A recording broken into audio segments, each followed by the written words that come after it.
Tingnan niyo itong cutlings ng aking Agbaw Taiwan guys. Yan. Bali, itinanim ko sa dito guys sa bali ito guys is puno ng niyog. Yan. Ginawa ko siyang stand dati guys. Yan. Tapos darating ang time guys is madugan siya, no?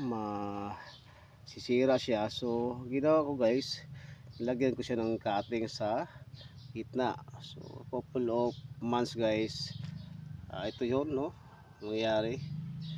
Bali pinutol ko dito siya guys. Yan. So nagkaroon siya ng shoots. Yan, ito yun ang inawire ko. Yan. So maganda siya tingnan guys pag malagay natin sa maliit na musitera kung ito yung magsiseason na, at ito is tataas pa ang kanyang mga root formation.